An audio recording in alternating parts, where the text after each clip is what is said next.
नमस्कार, मैं हूं अनुपम मिश्रा। इस वक्त के बुलेटिन के साथ मिशन 2022 से पहले उत्तर प्रदेश में सियासी उठापटक शुरू हो गई है। आपको बताएं कि आज राहुल गांधी के बेहद करीबी और पूर्व केंद्रीय मंत्री जितिन प्रसाद ने दिल्ली में भारतीय जनता पार्टी का दामन थाम लिया है। उन्हें केंद्रीय मंत्री पीयूष गोयल ने बीजेपी की सदस्यता दिलाई। जितिन यूपीए सरकार में केंद्रीय मंत्री रह चुके हैं, साथ ही वो कांग्रेस के बड़े ब्राह्मण चेहरों में से एक थे। बीजेपी में शामिल होने से पहले उन्होंने गृह मंत्री अमित शाह से भी आज मुलाकात की। कमल का दामन थामते ही उन्होंने कहा कि वो पीएम मोदी की नीतियों से प्रभावित हैं, इसीलिए दिल की आवाज सुनी है।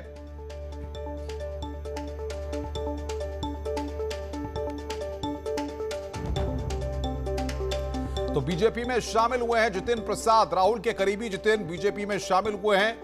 कांग्रेस के बड़े ब्राह्मण नेता जितिन प्रसाद उत्तर प्रदेश से आते हैं। ऐसे में उत्तर प्रदेश में शाहजहांपुर और जो आसपास की बेल्ट है, वो उस बेल्ट में खासा प्रभाव जितिन प्रसाद रखते हैं।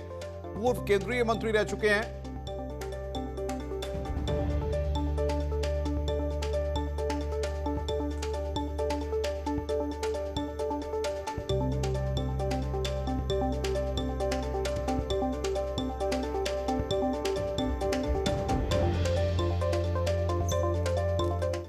वहीं भारतीय जनता पार्टी में शामिल होने के बाद जितिन प्रसाद ने मोदी, शाह और जेपी नड्डा को धन्यवाद दिया। उन्होंने कहा कि मैंने काफी सोच समझकर यह फैसला लिया है, क्योंकि आज के समय में बीजेपी ही सही मायने में राष्ट्रीय पार्टी है। उन्होंने कहा कि अहम यह नहीं है कि मैं कहां से आया हूं, अहम यह है कि आप कहां जा रहे हैं। भारतीय जनता पार्टी के राष्ट्रीय अध्यक्ष श्री जेपी नड्डा जी, इस देश के यशस्वी प्रधानमंत्री आदरणीय नरेंद्र मोदी जी, इस देश के कर्मयोगी गृह मंत्री आदरणीय अमित शाह जी और समस्त भारतीय जनता पार्टी नेतृत्व का मैं धन्यवाद अर्पित करता हूं कि उन्होंने आज इस भारतीय जनता पार्टी परिवार में मुझे सदस्यता और सम्मान। कांग्रेस पार्टी से 3 पीढ़ियों का साथ रहा है, तो ये महत्वपूर्ण निर्णय जो मैंने लिया है, बहुत विचार मंथन और सोच के बाद मैं इस फैसले पे पहुंचा हूं। और सवाल ये नहीं है आज कि मैं किस दल को छोड़ के आ रहा हूं, मगर सवाल ये है कि किस दल में जा रहा हूं और क्यों जा रहा हूं।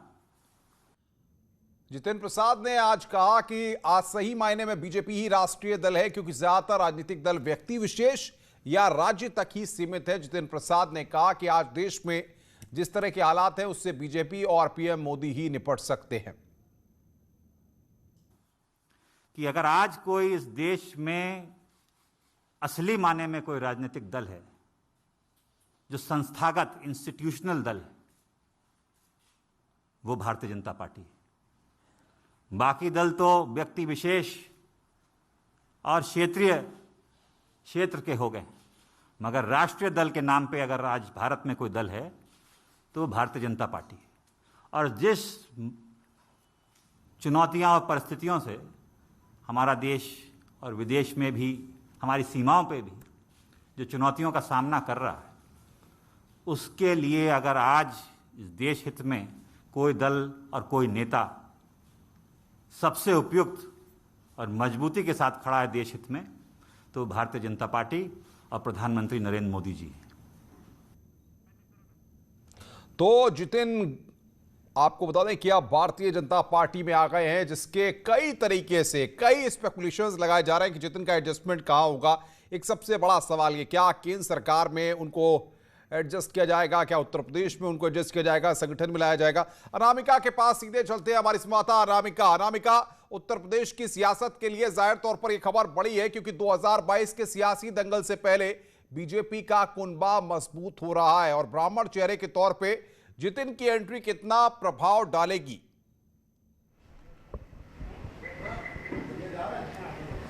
और देखिए अनुपम, मैं इस वक्त कांग्रेस दफ्तर पे हूँ और मेरे ठीक पीछे आपको ये नेहरू भवन दिखाई दे रहा है। नेहरू भवन का ये जो हॉल है अंदर, इसके अंदर अभी भी बहुत सारे पार्टी के कार्यकर्ता मौजूद हैं। जैसे ये दिल्ली से खबर आई, इसके बाद से इकट्ठे होने का सिलसिला भी शुरू हो गया है। कांग्रेस के जो प्रदेश अध्यक्ष है अजय कुमार लल्लू, वो भी अंदर मौजूद है। लेकिन ये वही दफ्तर है जहाँ पे कितनी बार जितिन प्रसाद बैठकर सियासी रणनीति बना चुके हैं कांग्रेस को जितवाने के लिए। बंगाल में उन्हें प्रभारी भी बनाया गया था, जिस तरीके से वो सांसद भी रहे, पार्टी ने उन्हें मंत्री भी बनाया, अलग अलग रिस्पॉन्सिबिलिटीज दी और नाता उनका कई पीढ़ियों का रहा है कांग्रेस के साथ। तो आज ये जिस तरीके से उन्होंने बीजेपी का दामन थामा है, कमल का जिस तरीके से उन्होंने दामन थामा है, उसके बाद से पार्टी दफ्तर पे हलचल काफी बड़ी हुई है। अजय कुमार लल्लू ये बार बार कह रहे हैं कि जितिन प्रसाद की मुलाकात पूर्व मुख्यमंत्री अखिलेश यादव से भी हुई थी, यानी कि वो उनसे भी मुलाकात करने के लिए गए थे, बीजेपी से भी उनकी मुलाकात हुई। तो यानी कि वो इस कदर असंतुष्ट थे कि वो कहीं भी जाने को तैयार थे।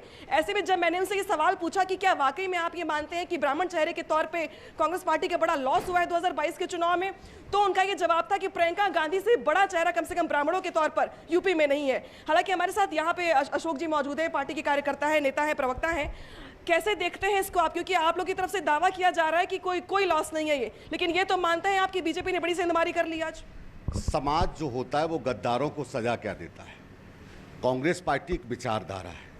जितिन प्रसाद नेता कांग्रेस के थे, मंत्री बनाया, प्रभारी बनाया, उनके पिताजी को सम्मान दिया, मगर आज संकट के समय जिस तरीके से वो पार्टी छोड़कर गए हैं, देश जानता है जितिन प्रसाद जी को कितना सम्मान दिया, उनके पिताजी को सम्मान दिया, इनको मंत्री बनाया, राष्ट्रीय सचिव बनाया।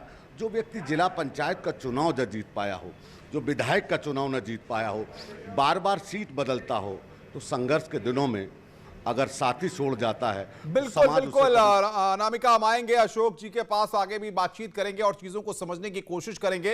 अनूप गुप्ता हमारे साथ दिल्ली से जुड़े हुए हमारे संवाददाता। अनूप, जाहिर तौर पर अब सबसे बड़ा सवाल यह खड़ा हो रहा है कि जितिन प्रसाद की भूमिका क्या होगी? एंट्री हो गई है, भूमिका क्या होगी, कहां एडजस्टमेंट होगा?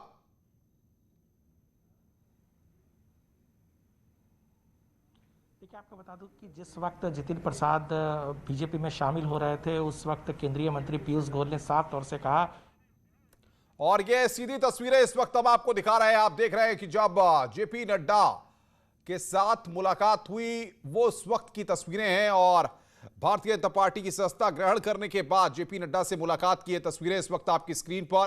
पीयूष गोयल साथ में हैं और जितिन प्रसाद, जेपी नड्डा, यहां पर मुलाकात हुई है। और ये देखिए आप, ये सीधी तस्वीरें इस वक्त हम आपकी स्क्रीन पर आपको दिखा रहे हैं। जितिन प्रसाद ने भारतीय जनता पार्टी के राष्ट्रीय अध्यक्ष जेपी नड्डा से मुलाकात की और इस मुलाकात में केंद्रीय मंत्री पीयूष गोयल साथ मौजूद रहे।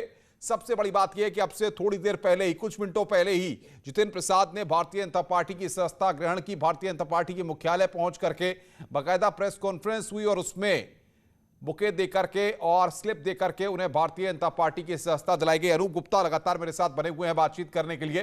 अनूप, अब पार्टी के वरिष्ठ नेताओं से मुलाकात का सिलसिला शुरू हो चुका है।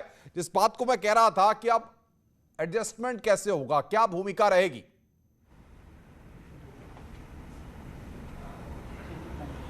देखिए, जो पीयूष गोयल की अगर हम बात को अच्छे तरीके से समझे तो जाहिर सी बात है आगे संगठन में उन्हें बड़े भूमिका में पार्टी रखेगी, क्योंकि आने वाले वक्त में जिस तरह से उत्तर प्रदेश में विधानसभा चुनाव है, उसको देखते हुए इनको शामिल कराया गया है। एक बड़े नेता के तौर पर जाने जाते हैं और पीयूष गोयल ने भी इस बात को कहा है कि चाहे जितिन प्रसाद हों या इनके पिता हों, वो एक बड़े नेता हैं, संगठन में उन्होंने काफ़ी लंबा उन्होंने काम किया है, तो जाहिर सी बात है इनकी भूमिका संगठन में अभी फिलहाल रहेगी। दूसरी बात आपको बता दूं कि जिस तरीके से जितिन प्रसाद ने आज कांग्रेस पर बड़े ही शालीन शब्दों पर हमला किया कि जिस पार्टी का जनता से लेना देना ना हो, यानी कि जो जनता से जुड़ाव जिनका खत्म हो गया हो, उस पार्टी में रहने का अर्थ नहीं था। इसका सीधा संदेश, साफ संदेश है कि कांग्रेस नेतृत्व पर उन्होंने सवाल खड़े किए हैं कि जनता से जुड़ाव जो है कि कांग्रेस नेतृत्व का खत्म हो गया है और इसको पार्टी बीजेपी भुनाने की पूरी कोशिश करेगी। सवाल ये उठता है कि जब प्रियंका गांधी और राहुल गांधी उत्तर प्रदेश में जाएंगे तो फिर उनके साथ जो साए की तरह हमेशा से जितिन प्रसाद रहते थे, उनकी उस जगह को कौन भर पाएगा, ये बड़ा सवाल है। और इसका जवाब प्रियंका गांधी और राहुल जाहिर तौर पर ये सारे सवाल अब खड़े हो रहे हैं। हमारे साथ सूर्या मैथिल बीजेपी के नेता हैं। मैथिल साहब, खुश बहुत हो रहे होंगे आप जाहिर तौर पर, क्योंकि सरकार उत्तर प्रदेश में आपकी है और 22 का दंगल है, उससे पहले आपका कुनबा मजबूत हुआ है।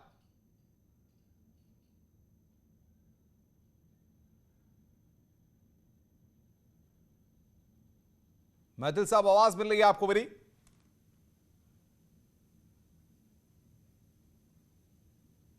मैथिल साहब की आवाज हम तक नहीं आ पा रही, कुछ तकनीकी दिक्कत है। हम एक बार फिर रुक करेंगे अनामिका के पास। अनामिका, सवाल यह होता है कि जब कोई बड़ा नेता या जन नेता जिसकी अपनी छवि होती है क्षेत्र पे, वो अगर किसी पार्टी में शामिल होता है तो उसके पीछे बहुत सारे नेता भी उसके साथ पार्टी में शामिल होते हैं। ऐसे में क्या आपको लगता है कि जितिन प्रसाद की एंट्री के बाद कुछ कांग्रेसियों में अब कहीं ना कहीं भगदड़ मचने की स्थिति पैदा हो सकती है?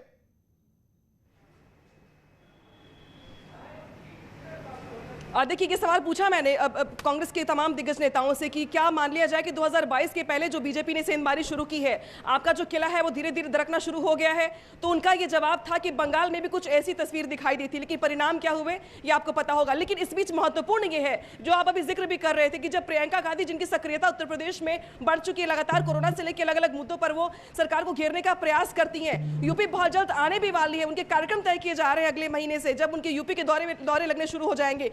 तो उस वक्त जो नेता उनके आगे पीछे रहते थे, जो साए की तरह रहते थे उनके साथ, क्या उसमें जितिन प्रसाद थे? और अब उनके ना रहने पर ऐसा लगेगा क्या कि वो टीम कहीं ना कहीं कमजोर हो रही है? इसके अलावा जब भी प्रियंका गांधी यहां पर आती तो जो उनका कार्यक्रम तय किया जाता है अलग अलग जगहों पर जाने का, या किस किस मुद्दों पर बोलना है उनको, यूपी के वो प्रभावी मुद्दे कौन कौन से जिस पे गिरा जा सकता है, इन तमाम मुद्दों को तय करने वालों में से जितिन प्रसाद भी एक रहे हैं। तो ऐसे में जब प्रियंका गांधी अगर यूपी दौरे के लिए आती है तो उसके पहले उनको एक बड़ा झटका है, कम से कम कांग्रेस के लिए। जाहिर तौर पे अनूप भी हमारे साथ बने हुए हैं। अनूप, इस बात का जिक्र अनामिका कर रही है, इसमें एक बात जोड़ते हुए हम समझना चाहेंगे आपसे, उत्तर प्रदेश की राजनीति जो 403 सीटें हैं विधानसभा की, जिसका अंगणित है, वो जाति के इर्द गिर्द ही घूमता हुआ दिखता है।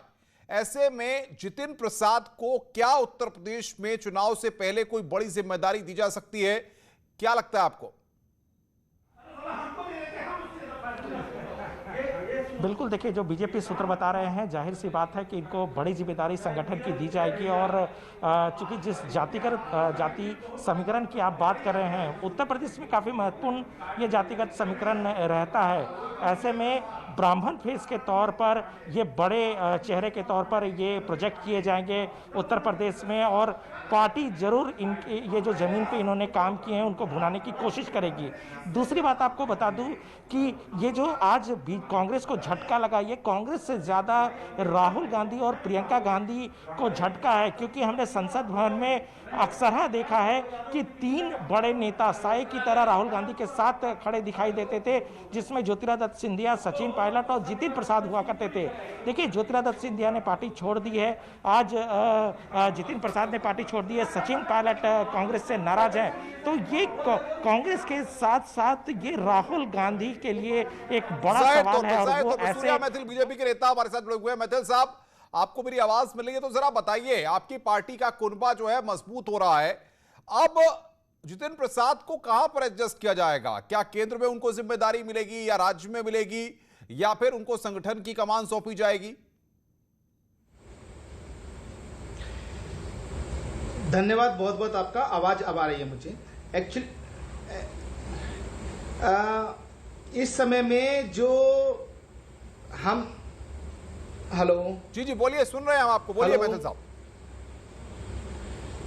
हाँ, मैं आपको बताना चाहता हूं कि प्रदेश हो या देश हो, जहां भी जिस भी पार्टी में अच्छा व्यक्ति है, जो काम करने वाला व्यक्ति है, उसका सदैव भारतीय जनता पार्टी में स्वागत है।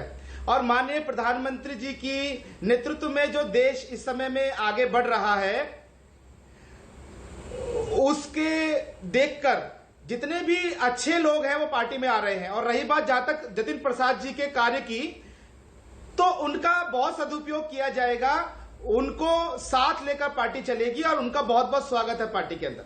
अनामिका, मैं आपके पास आ रहा हूं। ब्राह्मणों को रिझाने के लिए, क्योंकि यह माना जाता है कि उत्तर प्रदेश में ब्राह्मण बीजेपी से नाराज चल रहे हैं, इसको लेकर पिछले वक्त में तमाम तरह की कवायद होते हुए भी हमने देखा है।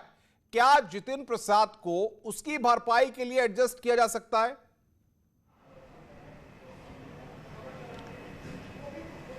और देखिए, ये तो मानना पड़ेगा कि शाहजहांपुर से आते हैं जितिन प्रसाद, और जिस तरीके से अगर यूपी के लेवल पे बात की जाए कि यूपी के लेवल दिग्गज नेताओं में जो उनका लेवल रहा है वो हमेशा से ही बहुत ऊपर रहा है। ऐसे में बीजेपी ने जिस स्ट्रैटेजी के तहत जितिन प्रसाद को पार्टी में लेकर के आई है, उसमें दो चीजें समझनी होगी कि क्या जितिन प्रसाद को 22 के चुनाव से पहले यूपी को लेकर बड़ी रिस्पॉन्सिबिलिटी दी जाएगी, या केंद्र में के मंत्रिमंडल में शामिल करके उन्हें सिर्फ सेटिस्फाइड किया जाएगा कि चूंकि आपको हम लेकर के आए इसलिए सम्मानजनक पद दे रहे हैं। तो ये दोनों अलग अलग बातें हैं। दूसरी बड़ी बात यह कि कांग्रेस के लिए बड़ा झटका तो है ये। शाहजहांपुर, सीतापुर, पीलीभीत से लेकर के कुछ जिले ऐसे हैं, उस बेल्ट के जिले ऐसे हैं जहां पे प्रभाव रहा है जितिन प्रसाद का, तो उन जिलों में बीजेपी मजबूत हो जाती है।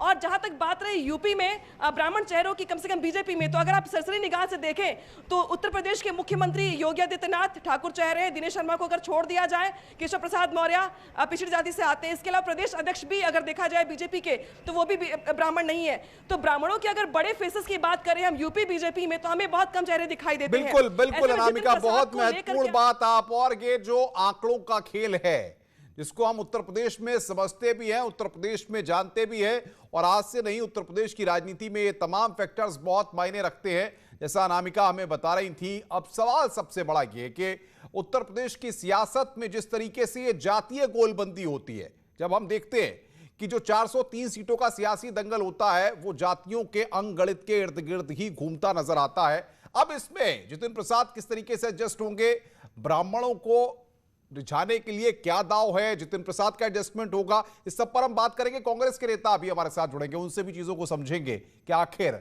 2022 के दंगल से पहले कितना बड़ा झटका है। रुक रहे एक ब्रेक के लिए, कहीं मत जाइए, बने रहिए हमारे साथ।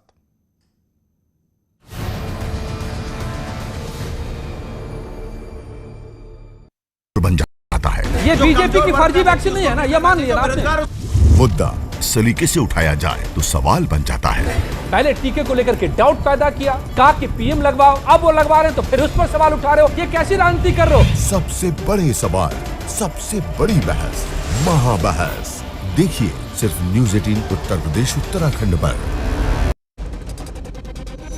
घरों से शहरों तक की हर पल की हर खबर न्यूज़ 18 के रिपोर्टर पहुंचाते हैं आप तक, ताकि कोरोना के साथ उसके वैक्सीनेशन की भी मिले आपको फास्ट अपडेट।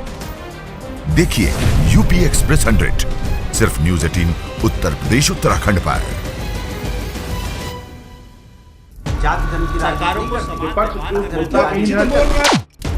मुद्दा भटका दिया जाए तो शोर बन जाता है। ये बीजेपी की फर्जी वैक्सीन नहीं है ना, ये मान लिया आपने। मुद्दा सलीके से उठाया जाए तो सवाल बन जाता है। पहले टीके को लेकर के डाउट पैदा किया, कहा कि पीएम लगवाओ, अब वो लगवा रहे हैं तो फिर उस पर सवाल उठा रहे हो, ये कैसी राजनीति कर रहे हो? सबसे बड़े सवाल, सबसे बड़ी बहस, महाबहस देखिए सिर्फ न्यूज़ 18 उत्तर प्रदेश उत्तराखंड पर। घरों से शहरों तक की हर पल की हर खबर न्यूज़ 18 के रिपोर्टर पहुंचाते हैं आप तक, ताकि कोरोना के साथ उसके वैक्सीनेशन की भी मिले आपको फास्ट अपडेट। देखिए यूपी एक्सप्रेस 100 सिर्फ न्यूज़ 18 उत्तर प्रदेश उत्तराखंड पर।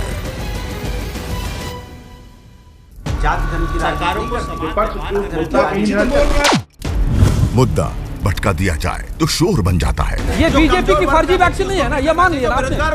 मुद्दा सलीके से उठाया जाए तो सवाल बन जाता है।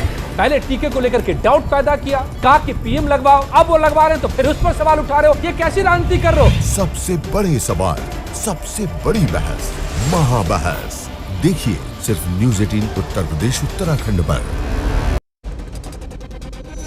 घरों से शहरों तक की हर पल की हर खबर न्यूज़ 18 के रिपोर्टर पहुंचाते हैं आप तक, ताकि कोरोना के साथ उसके वैक्सीनेशन की भी मिले आपको फास्ट अपडेट।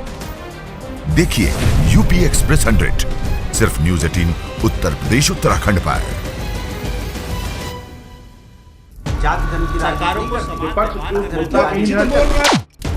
मुद्दा भटका दिया जाए तो शोर बन जाता है। ये बीजेपी की फर्जी वैक्सीन नहीं है ना, ये मान लिया आपने। मुद्दा सलीके से उठाया जाए तो सवाल बन जाता है। पहले टीके को लेकर के डाउट पैदा किया, कहा कि पीएम लगवाओ, अब वो लगवा रहे हैं तो फिर उस पर सवाल उठा रहे हो, ये कैसी राजनीति कर रहे हो? सबसे बड़े सवाल, सबसे बड़ी बहस, महाबहस देखिए सिर्फ न्यूज़ 18 उत्तर प्रदेश उत्तराखंड पर। घरों से शहरों तक की हर पल की हर खबर न्यूज़ 18 के रिपोर्टर पहुंचाते हैं आप तक, ताकि कोरोना के साथ उसके वैक्सीनेशन की भी मिले आपको फास्ट अपडेट। देखिए यूपी एक्सप्रेस 100 सिर्फ न्यूज़ 18 उत्तर प्रदेश उत्तराखंड पर।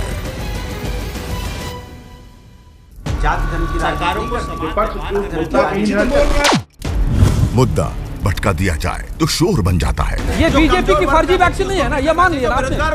मुद्दा सलीके से उठाया जाए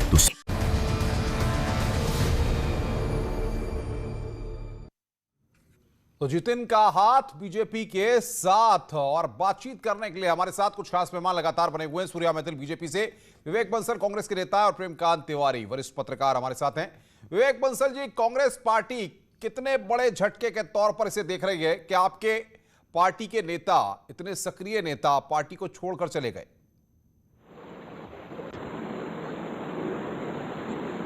देखिए, आपकी दो तीन आपने जो शब्द इस्तेमाल किए उनमें संशोधन का चाहूंगा।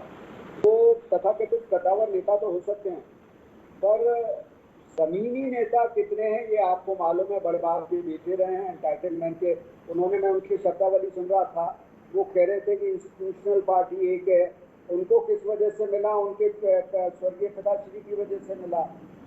तो ये कहना, और कितने कद्दावर थे तो वो विधानसभा चुनाव क्यों नहीं जीते? पार्टी की जब हवा रही, जब 20 से MP जीते तब वो जीते। तो कोई ये कहे कि उनका व्यक्तिगत आधार था, तो ऐसा कुछ नहीं था।